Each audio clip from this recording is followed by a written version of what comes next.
Écran mobile numéro 5, bonjour à tous, salut Franck. Salut. Et aujourd'hui on accueille Maxime en deuxième partie d'émission, notre invité du jour, pour parler des cadets et de cette semaine de coupe. Il y a eu 2 matchs de coupe cette semaine, un perdu par les minimes garçons, un gagné par les cadets. Justement, on accueillera Maxime, entraîneur des cadets, pour parler de ce match, pour parler de la coupe et un petit peu de leur saison qui est mine de rien pas trop mauvaise. Il y a des bons résultats. Même s'ils ont perdu ce week-end. En attendant, comme d'habitude, le petit débrief du week-end. On va revenir sur tous les matchs, vous donner les résultats, voir quelques images, quelques réactions. Et on commence tout de suite avec les Benjamins qui jouaient à Vissou samedi après-midi. Après-midi à 14h. Et qui ont perdu 22-109. Grosse défaite. Je crois que c'est la 3e de suite. Grosse défaite, mais aussi parce qu'en face, il y a grosse équipe. Bah, voilà. Donc forcément, quand on voit la taille des joueurs, encore une fois, c'est encore une fois notre problème, mais c'est récurrent. C'est notre problème récurrent et c'était vraiment compliqué. En plus, ils étaient que 6. Ouais, enfin 5 je crois au début et le 6e est arrivé après. Donc c'est vrai que physiquement c'était compliqué. Bon, ils se sont battus, ils ont fait des erreurs, mais bon, c'est normal. Tariq, en tout cas, était content d'avoir marqué 22 points. Parce que quand il se souvenait plus du score, je lui ai rappelé le score, il me dit on a marqué 22 points. Bon, bref. Ça veut dire en fait vraiment l'écart qu'il y avait entre les deux équipes.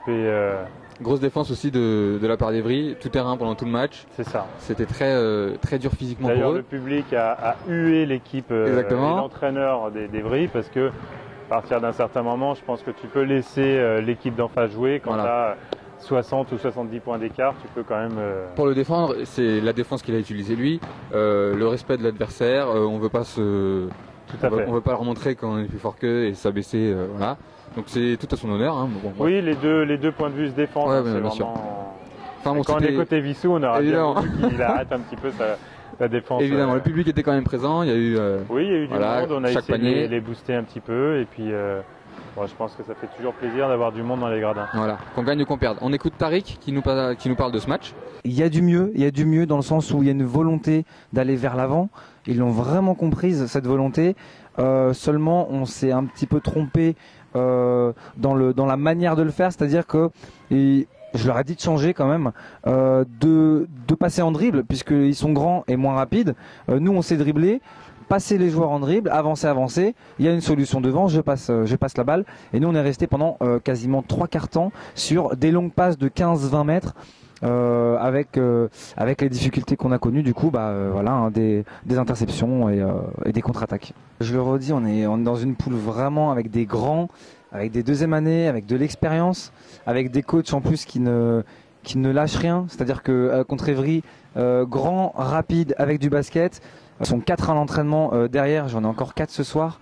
Le jeudi, à l'autre entraînement, j'en ai parfois 5, voire 6, et c'est quasiment un miracle. Donc pour jouer sur grand terrain, pour qu'ils s'entraînent, pour qu'ils apprennent à faire des remises en jeu avec adversaires, pour qu'ils fassent du tout-terrain, des vraies contre-attaques, etc., ça reste difficile. Voilà donc pour la petite réaction de Tariq après ce match, je rappelle le score 22-109 pour Evry. Juste derrière, on devait avoir un match minime garçon, ils étaient là, tout le monde était présent contre les Ulysses, et puis au dernier moment, ils sont pas venus, on les a appelés, et ils avaient prévu de pas venir, ils nous avaient juste pas prévenus. Voilà. Donc voilà, en théorie, match gagné par forfait. Merwan, entraîneur des minimes, semblait dire qu'ils allaient peut-être le rejouer. Oui, pour jouer le match. Voilà. Peut-être pour du beurre, mais bon. En tout cas, ils ont envie de le faire jouer, ce match. Alors c'est vrai que de la part des Ulysses, c'est pas très sympa de ne pas prévenir. Tout le monde était là, on avait prévu des arbitres, on avait prévu des gens pour la table. Le minimum, c'est au moins de prévenir comme quoi on ne peut pas venir pour X raisons. On ne demande pas de savoir si mamie était là ou pas, mais juste, voilà, on ne peut pas venir, point. Bref, c'est pour l'instant un point d'interrogation s'il y a forfait ou pas. En tout cas, les minimes n'ont pas joué ce week-end. Les minimes filles, elles, ont joué à Vissou dimanche matin. Elles sont habituées au dimanche matin à 10h. Et elles ont perdu, encore une fois, assez lourde défaite, 18-54, et ça c'était contre hier. Hier, bonne équipe. Bonne équipe, voilà. Deuxième du championnat, ça s'est vu. Très agressive.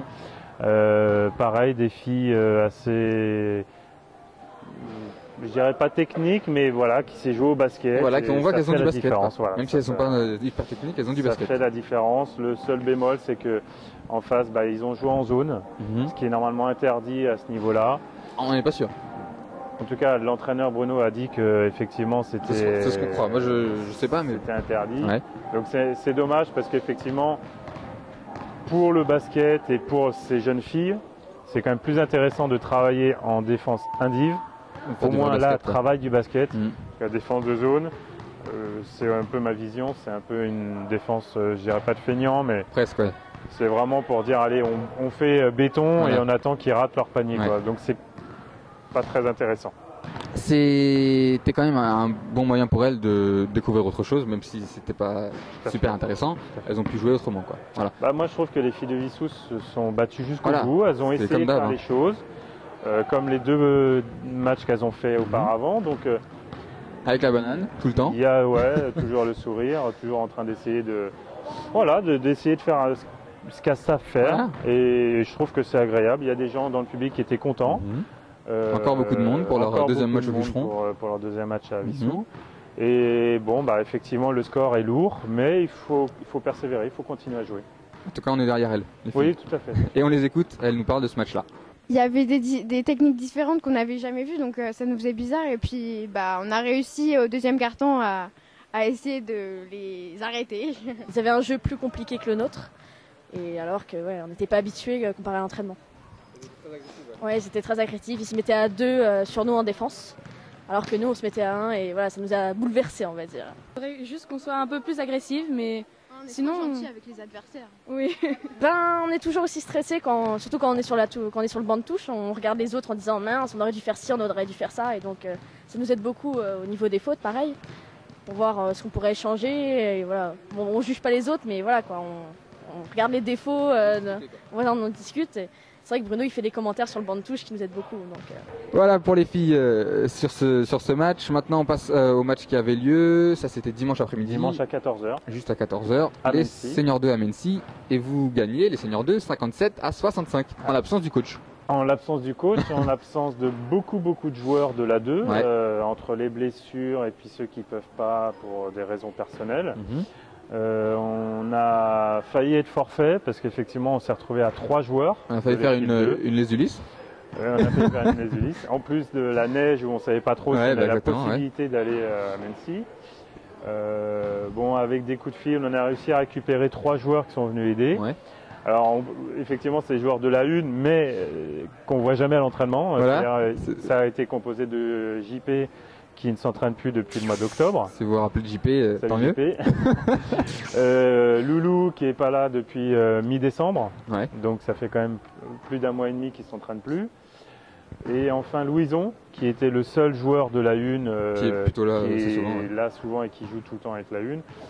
Donc on a réussi malgré tout à y aller. Et puis c'était un peu folklorique, mais c'était sympa, on s'est marré, on s'est amusé. Tant mieux, c'est le principal. Il y a eu la victoire au bout, donc voilà, c'est le principal. C'est le principal, on s'est amusé, on gagne, on c'était rigolo. Non, mais c'était rigolo parce qu'il y avait une super ambiance dans le match. Et voilà, non, c'est rigolo. Ok, pas félicitations en tout cas. Meilleur marqueur, Louison avec 14 points. D'accord. Ok, donc 57-65, victoire des Seniors 2. Et enfin le dernier match du week-end, les Seniors 1 n'ont pas joué. Seniors 1, ça, ils en étaient exempts. Tout simplement. Et le dernier match donc, du week-end, c'était les cadets qui étaient à Saint-Michel et ils ont perdu de 2 petits points, 70-68. On en reparlera tout à l'heure. On verra ça avec Maxime qui est avec nous en deuxième partie d'émission. Voilà donc pour les matchs de ce week-end, une seule victoire sur le terrain, une peut-être victoire forfait avec les minimes garçons. Il y a des week-ends où on gagne tout, il y a des week-ends où on gagne pas tout. Voilà. C'est le sport. On va pas s'en plaindre. Un petit point rapide sur le classement du challenge des officiels. On vous en a parlé dans la première émission d'Écran Mobile et depuis, silence radio. Pourtant il a encore lieu, le challenge. On en parle sur le site, on en parle sur le Facebook. Tellement de choses à dire. Exactement. Les émissions qui durent 30 minutes. C'est ça. Bref. Pour vous dire que Enzo des minimes garçons conserve sa première place avec 33 points. Tom, lui, est passé de la 6e à la 2e place. En même temps, ça fait je sais pas combien de week-ends qu'on les voit tous les deux, tout le temps présents. Tout le temps présent. Enzo à la feuille. On les remercie parce que... On vous remercie les gars parce que c'est vraiment cool. Enzo à la feuille, Tom au chrono, le duo qui marche bien. Nicolas Guillotte, malgré tout, reste 3e avec 21 points. Et juste derrière, on a Nicolas Rizet des seniors garçons 1 qui a 19 points. Et le 5 de tête est terminé par Lucille Champonnois des Poussins qui a 15 points. Lucille, ça fait aussi longtemps qu'on l'a pas vue. Qui a pris beaucoup d'avance au départ. Voilà, en fait, elle a pris de l'avance et elle est encore là. Sachant qu'elle ne peut ni arbitrer ni faire la feuille. Enfin, elle peut faire la feuille, mais elle ne sait pas le faire. En tout cas, l'arbitrage, elle peut pas le faire. Et la preuve que même en faisant que le chrono, en faisant que 3 points par week-end, on peut arriver à 15 points. Et il n'y a rien être dans le d'impossible, top tout 5. est faisable. Voilà. Il faut venir pour essayer. Un petit mini bémol, hein, on va pas leur en vouloir non plus. Il y a dans le top 10, il n'y a pas de minime fille et il n'y a pas de cadet. Alors messieurs, dames, on se réveille. Voilà. On y va là. Hein. Le petit message. Justement, les cadets, on devait les retrouver tous ensemble ce soir. On va retrouver Maxime dans un instant, accompagné de Rémi, son intérieur. Merci Franck. Bonne soirée. Et puis à lundi. À lundi.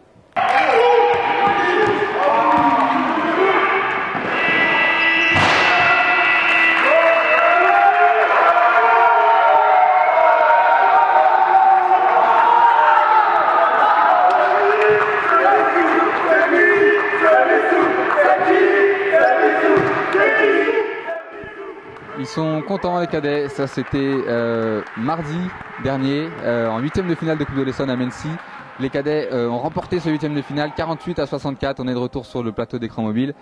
Pour en parler de ce match, pour parler de cette Coupe de l'Essonne, avec l'entraîneur des cadets, Maxime. Salut Maxime. Salut. Et t'as ramené un de tes joueurs, le vice-capitaine. Rémi, ça va Rémi? Ça va, ça va. Donc, on va parler de ce petit match de Coupe de l'Essonne. C'était donc mardi, pas mardi là de cette semaine, le mardi d'avant, mardi 31 janvier. 48-64 contre Mency, c'était les 8e de finale de Coupe de l'Essonne. En semaine, comment on aborde un match comme ça, en semaine, dans le froid? Coupe de l'Essonne, c'est pas un match comme un autre. On a été pris un peu au dépourvu de toute manière parce qu'on a été prévenu seulement une semaine à l'avance, même pas, je crois. Quelques jours, on a reçu la convocation très tard avec les joueurs qui n'arrêtaient pas de me demander tous les jours quand est-ce qu'on joue. C'est un match spécial pour vous, la coupe? Ouais, la coupe c'est quand même une autre ampleur que le championnat, donc on essaie d'être prêt. Et là on est arrivé avec la volonté de gagner, ça a marché. Et en tant que coach, donc on aborde ça comment? Comment on les prépare? J'ai essayé surtout de leur dire que c'était un match spécial, qui était sans doute plus important que le championnat, puisqu'on joue en deuxième phase du fait qu'on n'a pas très bien réussi les matchs de brassage. Donc on est dans un niveau, on évolue au-dessus de notre vrai niveau. Voilà, d'accord. Et donc là, ce match de coupe, c'était vraiment l'occasion de jouer contre une équipe de notre niveau. Voilà, d'accord. Et c'était le cas? Oui. Malgré le fait qu'il soit en division 1, juste au-dessus. En première div, promotion excellence, donc 2 niveaux au-dessus de nous. Et oui, c'était notre niveau, voire on est même un peu au-dessus. La preuve, vous avez gagné. On sentait quand même qu'on aurait peut-être pu jouer encore une division au-dessus au vu du match, quoi. D'accord. Ok. Donc justement, on va rentrer dans le vif du sujet, dans le match. Vous commencez le match, je crois que dans les 5 premières minutes, par un 5-0 pour eux. Comment on sent au début? Ça a fait peur ou quoi? Non, pas du tout, parce que j'aime bien les laisser se débrouiller. Au début du match, Il y a quelques joueurs assez expérimentés. Par exemple, Rémi qui a presque 18 ans, il a joué en senior plusieurs années. Voilà. Il a 18 ans. Et il joue en senior depuis l'année dernière, voire 2 ans. Donc ils savent ce qu'il faut faire. Je les ai laissés se débrouiller, ils se sont très bien repris derrière. Donc pas de panique. Et derrière, d'ailleurs, vous mettez un 12-5, enfin un 12-0 plutôt, et vous remportez le premier carton en 12-5. Donc il n'y avait pas de quoi paniquer. C'était juste le temps que la zone se mette en place. Et voilà. On était dans le match, même si on 5-0, c'est pas. C'est rien. Si je prenais un temps mort à chaque fois qu'on prenait 5 points. Surtout en tout début de match. Ok. Alors ensuite, vous avez pris les devants, une vingtaine de points d'avance, 15. Une quinzaine je crois par là. Et dans le troisième quart, ils sont revenus à 4 points. Tiens, on va changer un petit peu. En tant que joueur, qu'est-ce qui se passe dans votre tête? Vous dites mince, ils reviennent? C'est pas vraiment qu'on se dit mince, c'est que peut-être à un moment on a pris la victoire un peu trop facile. On a lâché un petit peu les paniers faciles justement, les contre-attaques qui étaient notre point fort sur tout le début du match.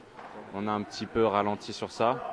Et après, on s'est repris dessus, justement, c'est pour ça qu'on revient, mais on a eu un petit passage à vide. On se dit que c'est gagné, quoi. Voilà, c'était un peu ça. On est arrivé un peu avec le public qui était chaud avec nous derrière, justement Alex et Nico qui criaient, qui faisaient plus de bruit que les locaux. Et donc après on s'est dit on est chez nous, on va gagner tout ça. Et c'est vrai qu'il y a eu un combat sur le terrain mais dans le public aussi. Voilà, parce que mine de rien Mency répondait dans le public.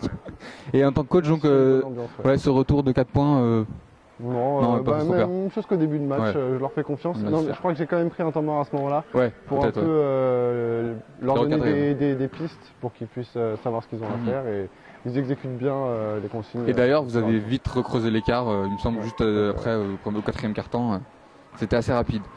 Alors là, vous êtes en quart de finale de cette Coupe de l'Essonne. Vous avez joué que les 8e, vous n'avez pas fait les 16e, vous avez été exempt, donc tant mieux. Vous avez fait qu'un match de coupe. On aurait été preneur d'un autre match en plus. Évidemment, j'imagine. Alors là, par contre, ça va se corser. Parce que là, en quart de finale, il faut rencontrer soit une équipe excellence, département. Donc, non, c'est juste un niveau au-dessus. Ils étaient en promotion excellence, même si c'est ça. Ils étaient en promotion. D'accord. Alors, un niveau au-dessus, excellence département, soit une équipe région. Oui. Donc, il n'y a pas une équipe nationale même il me semble pas. Alors justement, je croyais aussi, j'ai regardé, j'ai l'impression que je l'ai pas vu. Alors peut-être que je me trompe, mais bon. Bref, du niveau au-dessus. Oui. Normalement, déjà, sur le papier en tout cas. Région, ce sera largement suffisant. Voilà, exactement. Comment ça se présente? Comment tu Ça se présente moyennement bien du fait qu'en plus en ce moment on a des petits problèmes. Interne, on va dire interne, de présence aux entraînements. Donc ce qui fait qu'il va falloir remobiliser tout le monde pour ce match-là. Déjà pour le championnat et puis ensuite pour. Déjà pour le championnat. Oui, la priorité c'est quand même le championnat. Très bien, alors on va parler justement du championnat. Votre saison, vous faites des matchs de nivellement, de brassage pas très convaincants. Vous terminez en 2e division. Vous gagnez tout en 2e division. Vous faites une première phase à 0 défaite, pardon. Première défense, première attaque, je crois. On en avait parlé ici, très, très bon début de saison. Et après, vous vous retrouvez aussi en 2e div. Alors ça, moi, j'ai pas trop compris. Moi non plus, je pensais que justement on allait monter un niveau, mais une fois que les matchs de brassage de début d'année déterminent toute la saison. Et comme on n'a pas été du tout performant. Vous payez un peu le mauvais début de saison. En même temps, c'était une équipe qui se construisait, mais oui, tout à fait. Tout le monde revenait. Un effectif en place, on n'était pas prêts nous déjà. L'équipe était nouvelle, il n'y avait pas de cadet l'an dernier, ça faut le préciser. Donc il y en avait beaucoup qui ne se connaissaient pas. Et donc c'était un petit peu un démarrage assez lent, quoi. C'est pour ça. C'est pour ça que vous vous retrouvez en 2e division. Mais quand même invaincu. 2e division aussi en 2e phase, invaincu jusqu'à hier. On a parlé dans le débrief. Qu'est-ce qui s'est passé hier? Purement sportivement, qu'est-ce qui s'est passé? C'est tout simplement qu'on n'était pas assez nombreux pour faire face à Saint-Michel. À Saint-Michel. Vous étiez combien? On était seulement 6. Et en face, ils étaient au complet, ils étaient 10. Ça fait toute la différence. Ça fait toute la différence. Même si on avait les éléments, le noyau dur de l'équipe à 2 éléments près. Si on avait eu ces 2 éléments, on l'emportait facilement. Et là, avec aussi peu d'effectifs et toutes les fautes, c'était pas possible. C'est les filles qui s'entraînent derrière. C'est vraiment très difficile de gagner le match. Malgré que de 2 points. Malgré tout, vous faites que de 2 points. C'est encore plus rageant, j'ai envie de dire, parce qu'on sait que si on avait été au complet, il y avait même pas match, comme d'habitude. Ah oui, d'accord, il y avait même pas match. D'accord. Donc bon, sans vouloir nous la raconter. En toute modestie, voilà. C'est vrai que si on ne devrait pas évoluer à ce niveau, j'imagine que pour certaines équipes adverses, ça peut être parfois rageant. De voir que vous êtes là, mais bon, en même temps, vous êtes là où vous méritez, entre guillemets. On n'est pas là par rapport à notre niveau, on est là par rapport à ce qu'on a fait en début de saison, malheureusement. On espère que vous allez renouer la victoire ce week-end. C'est contre Juvisy. Vous avez déjà joué? Non, pas encore. Non, ils sont invaincus. Ils sont invaincus aussi, d'accord. Et ils ont perdu ils ont gagné contre Saint-Michel, qu'on a rencontré hier. Ils ont gagné de 1 point. Et ils m'ont dit, le coach adverse de Saint-Michel m'a dit qu'ils avaient une équipe intéressante avec un grand. Donc ce sera à toi de t'en charger. Ce sera le petit duel. Il est prêt? T'es prêt? On est occupé, Ok. Bon, merci les garçons d'avoir été là. C'est dommage, j'aurais voulu avoir toute l'équipe, mais bon. Manque de présence aux entraînements et même sur des plateaux de télé, ils sont pas là. Enfin bref, en plateau de télé. On continue. Peut-être pour le quart de finale. Ah voilà. Ah non, mais c'est même pas peut-être. C'est si vous êtes en demi-finale. Oui, là c'est sûr. On reviendra. Voilà. On ne sait pas où aura lieu ce quart de finale. Non, pas encore. On connaît même pas l'équipe. Le tirage au sort a lieu, je crois, en mars. Ouais, début mars, je crois. Si c'est à Vissou, on vous le dira, vous inquiétez pas, vous serez au courant. Il faudra venir les supporter. Justement, vous restez avec moi. On passe à vos rendez-vous pour le week-end prochain, week-end du samedi 11 février. Alors j'ai écrit tout petit, je comprends plus rien. Les Minimes Garçons vont jouer à Marcoussis samedi prochain à 13h30. Ensuite à Vissou, samedi, il y aura plusieurs matchs. Il y aura 4 matchs pendant tout le week-end. Samedi, il y aura les Benjamins contre Marcoussis à 14h. Les cadets juste derrière, donc nos amis ici, contre Givizy à 15h45. Et puis à l'extérieur, les Minimes Filles vont jouer à Courcouronnes à 15h30. Courcouronnes, c'est l'avant-dernière équipe du championnat des Minimes Filles. Les Minimes Filles sont dernières. Et coach Bruno a dit objectif victoire. J'ai lu ça sur le site. Ouais. Ah, vous allez sur le site. Bref. Je suis une personne à y aller. Donc, objectif victoire, ce sera à Courcouronnes. On est avec vous les filles. Le lendemain, dimanche 12 février, les Poussins, nous, on va à Saclay. Ce sera à 10h du matin. Il va falloir qu'on se lève tôt et qu'on brave le froid pour aller à Saclay. Un plateau avec Saclay, donc nous et Ris-Orangis. Les Seniors 2 jouent à Vissou à 15h au Cucheron. Venez nombreux. Et parce qu'en plus, juste derrière, les Seniors 1 rencontrent Olinville à 17h30. Là encore, c'est un match assez important. Vous savez ça un petit peu aussi. Olinville est deuxième du championnat. On ne les attendait pas du tout à ce niveau-là. Ils sont deuxième, on les a battus troisième. On me fait un signe. Bref, ils ont perdu ce week-end. Ah voilà, oui, effectivement, ils ont perdu contre Nice ce week-end. Ils passent troisième. C'est une équipe assez bonne, avec des joueurs d'expérience. Venez, le match risque d'être intéressant et puis on aura besoin de vous. Enfin, les Minimes Garçons ont un match à jouer en retard qui joueront la semaine prochaine, mercredi prochain. Et ce sera à 19h45 contre Sainte-Geneviève au Cucheron. Là pareil, je parle à tous les licenciés du club, venez si vous pouvez faire la table. Et à tous les parents, venez les supporter. C'est un match en semaine, c'est jamais facile. Ça c'est pas de la coupe, c'est un match de championnat en retard. Voilà pour ça, il n'y a plus grand chose à dire. Mis à part vous souhaiter une bonne soirée, une bonne semaine. Voilà. Et puis on se dit à lundi prochain pour l'écran mobile numéro 6. Salut les gars, merci. Salut.